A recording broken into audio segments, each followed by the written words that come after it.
Hi, my name is Kelly Brent, and I am really excited to share with you the way I would approach the very rich problem-solving problem that you gave for the talented youth to figure out. Hello. Hi, class. I'm glad to see you back here on Zoom. Hope you had a good weekend.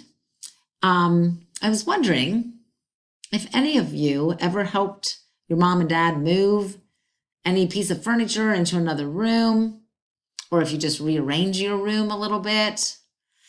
It's always a little awkward, isn't it, when you start and you're halfway down the hall and you realize this sofa is not going to fit, or I am going to have to take the legs off this chair, and etc.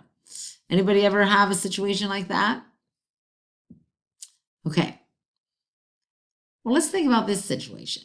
Okay. I want you to listen to me read it and read along with me. And we're going to try to help these people figure this out. Okay. Here's the situation, gang. A dresser that is 3 feet wide and 3 feet long and 9.5 feet high needs to be moved to another room.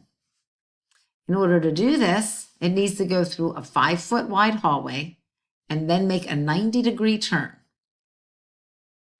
The house has 9-foot high ceilings everywhere. Okay? So that's the situation. I want you to think about that for a minute, independently, individually, just you. Okay? You can jot it down. 3 feet wide, 3 feet long, 9.5 feet high. Moved down this 5-foot wide hallway, making a 90-degree turn. Okay, the 5-foot wide hallway makes a 90-degree turn. The house has 9 feet high ceilings. Can we do this? Let's do the math first and save our backs. Okay, use your brain, save your back. I want you independently now to think, just what do you notice? What do you wonder? No wrong answers. What do you notice? What do you wonder? Okay, tick-tock, maybe 5-10 minutes, and we'll come back and discuss what we noticed and what we wondered. Okay. So then I would have the chat open on Zoom. If we were in Zoom, that's what I'm used to. Whatever platform we're on, I'm hoping there's a discussion chat board that they can just chat individually to me. And I can answer their questions a little bit and also jotting them down for the whole group discussion. And then we would have that whole group discussion. And I would take their questions and ping pong them back and forth, and making sure that I would get a feel for where they are, what they're familiar with, what they understand, etc. Okay. All right. So we made our list of what you noticed, what you wondered. Anybody help Sarah with what she was wondering about? Some of you were wondering the same thing, and we would go through that. Then,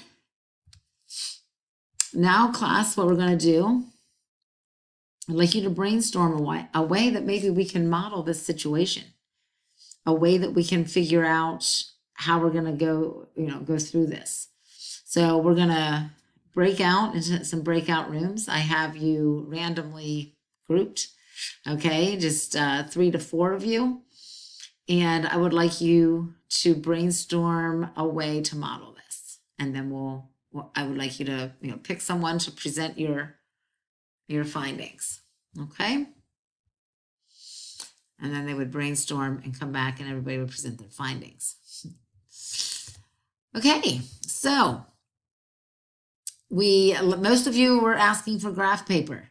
Excellent. You're going to plot this out, right? We're going to just see what this looks like in 2 dimensions.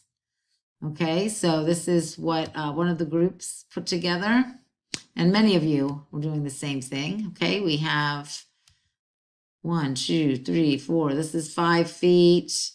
5 feet. Here we are coming down our hallway. This is 9.5 feet long. We have our 3 feet wide. Might as well just, most of us were saying, let's just lay it flat, right? I'll take one end, boom, boom. You take the other end, boom. Here we go down the hallway.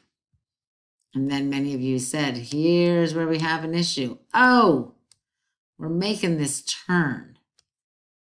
Okay, what are we going to do with this turn?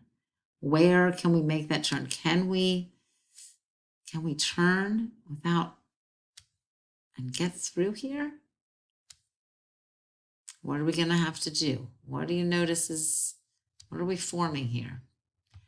Okay, and then I would go into, depending on their answers, etc., we would go into some similar triangles and see where they are with that, how they are with 90 degrees. I'm just not sure what 12-year-olds teach high school, so I'm struggling a little bit with that, but I'm not struggling with the fact that I am very good at taking kids' responses and knowing, how far to go, how push them, but not give them the answers. This is too rich and too wonderful of a problem to not let them have productive struggle through this.